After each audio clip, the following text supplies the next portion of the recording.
So I'm riding out to White Kitchen Reserve off of 90, headed out towards Cajun Encounters.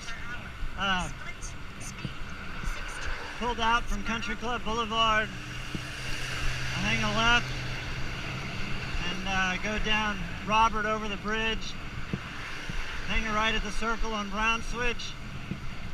I'm on Military now, headed south towards 90.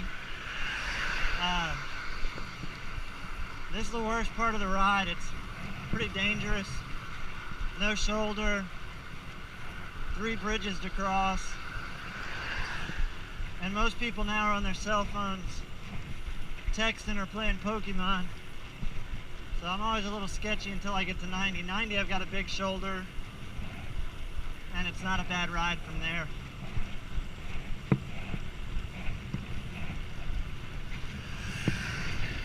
Most people are giving me room,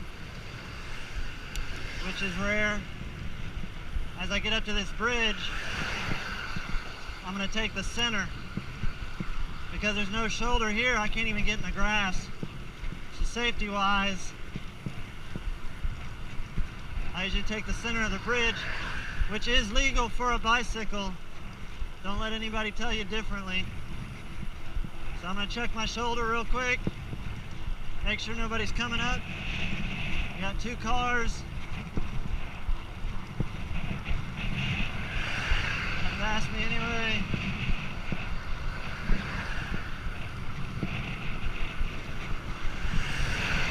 Now I'm taking the center.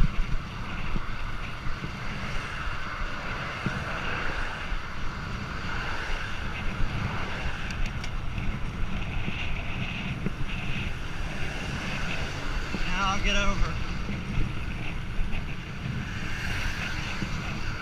Gotta be safe.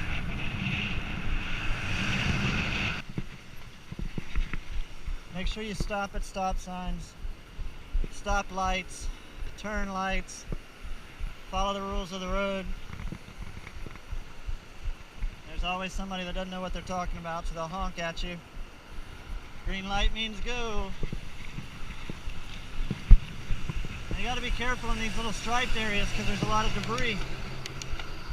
The debris will pop a tire real quick. So I'm going to peel off here. I've got room. Now this lane's going to merge in, but they do have a center turn lane. In that center turn lane, they should move out there as I merge in.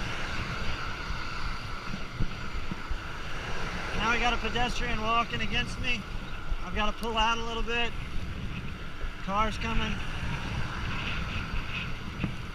But you see they're using that turn lane right. So if you're not a biker, take note. Give way to the bikers. We don't want to impede your progress, but we've got to be safe. So if you've got that center lane right here, take advantage of it. Give us a little room.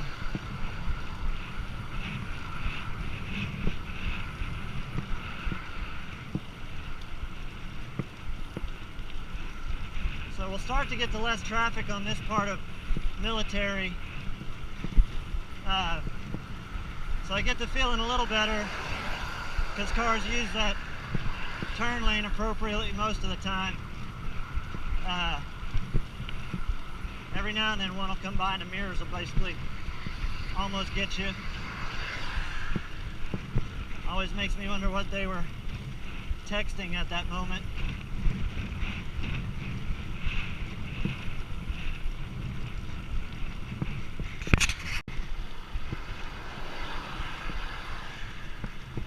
So as I ride on this 2-lane road with a turn lane, you can see there's no shoulder here. There's actually a pretty good little lip and then a ditch, so you know, you got to kind of watch it. It's been raining a lot here the last 2 days. These stripes get slippery when they're wet. Now I'm on a mountain bike, so you know, tires are probably more suited for that, but you still want to be careful if you're making a turn or something like that. Now, up here, my third lane is ending, and I've got a bridge coming up. So I need to start checking my shoulder, working my way out to the center as I get up here. I try not to push the center until I get right up to it. Got one truck coming. I'm pulling out to the center here. I don't want to hit that rail. And if he comes by and tries to pass me, I may be in that rail and hurt. So now I'm across. I'm going to give as much room as I can.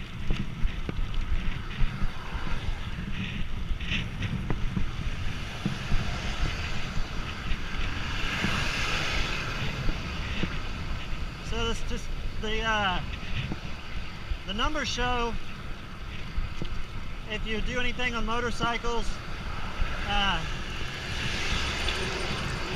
drivers don't recognize or perceive a two-wheeled object like they do four wheels.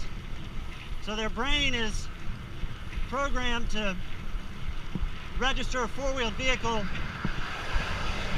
even when their attention is elsewhere, on the radio, on their cell phone. But a two-wheeled vehicle, they don't usually see. So I'm wearing a fluorescent yellow singlet, and I got really bright shoes on.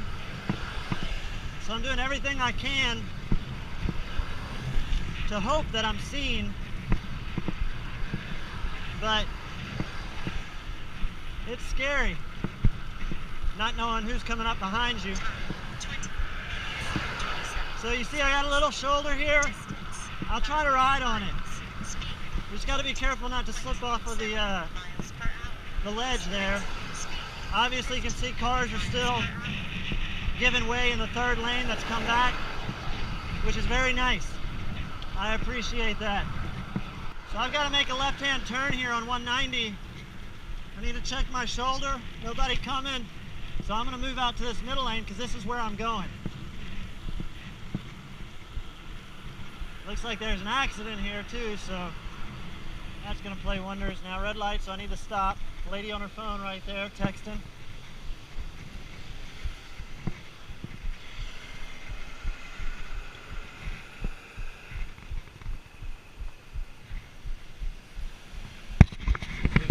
Right back there, she's just texting away.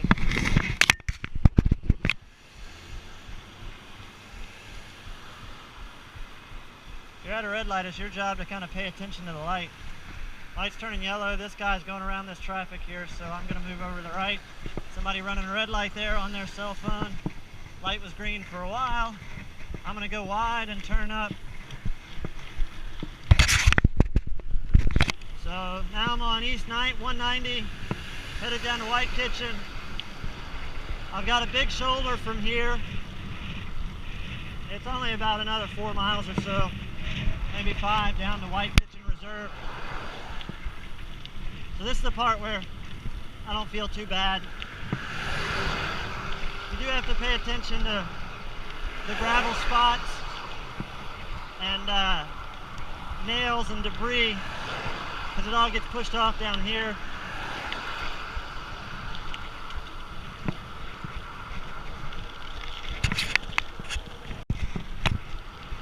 So, 2-lane road, no center divider, no turn lane with a shoulder. You know, if you're not a bicyclist, you know, all those cars just gave me room. They didn't ride the line, especially in this turn. In a turn, the drivers are going to hug the white line. So I need to be careful. I don't want to be over here because there's so much crap in the road. But I'm trying to be over as far as I can. And hoping that the drivers are paying attention. But if you don't know anything about driving and bicycle rules and laws, I mean, there's a whole other lane there. If there's nobody coming from the opposite direction of you and there's room, move out into that lane. I mean, even just a tire on the other side of the lines would be better than being right here on this white line. So, I mean, I've got a lot of debris here with all the rain we've had. So I'm having to be a little closer to the road than I usually am. Usually I'm right where that debris line is. So there's a lot to think about. The moment you take your attention off of what's going on around you,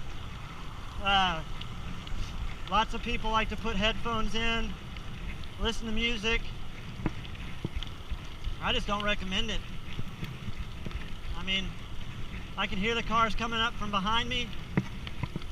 On Highway 90, they actually have rumble strips, so I can hear those rumble strips going where the driver's actually in my lane.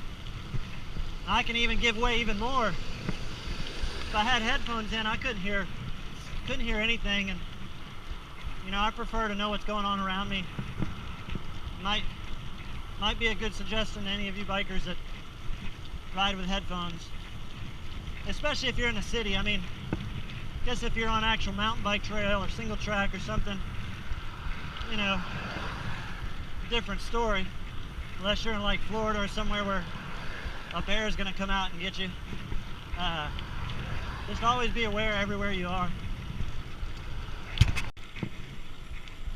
I'm actually getting out to the quiet part. Not going to be much traffic left from here. Look at that house over there with those oaks. It's beautiful. I'm actually stopping short of all the pretty biking areas. I've just been biking out of town, and I'm going to stop up here at White Kitchen Reserve. If you scroll down on my channel, you'll find another video where I actually ride from Slidell to Waveland. That's a beautiful ride, really, really nice. But I'm going to stop right up here and call it a day since I haven't been on the bike in a very long time. I've been going slow today. Just trying to get my sea legs under me. So I'm actually coming up to the junction of Highway 90 and Highway 190. Kind of close to Cajun Encounter Swamp Tours. But this is actually White Kitchen Reserve. Those of you that are kind of against drilling and oil, well, Chevron owns this property. They bought it and they turned it into a National Wildlife Reserve. All the animals in here are protected. It's I'm not really sure what the acreage is, but this is now obviously a wildlife management area. They put in this really nice little pier here. They maintain it, they keep up with it. They donated this land to the public to keep safe. Look at the hawk in the tree. I don't know if you can see that.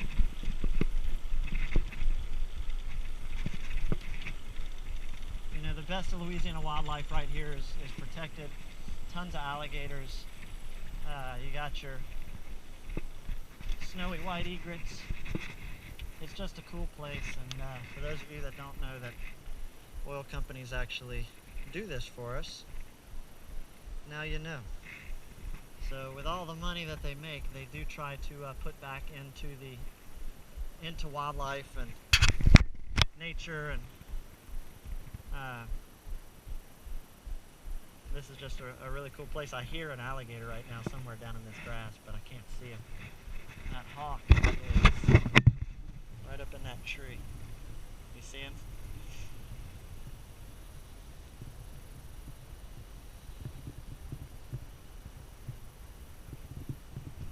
Not a bad stopping point for the day. There's a little snow egret out there doing his thing, doing some fishing.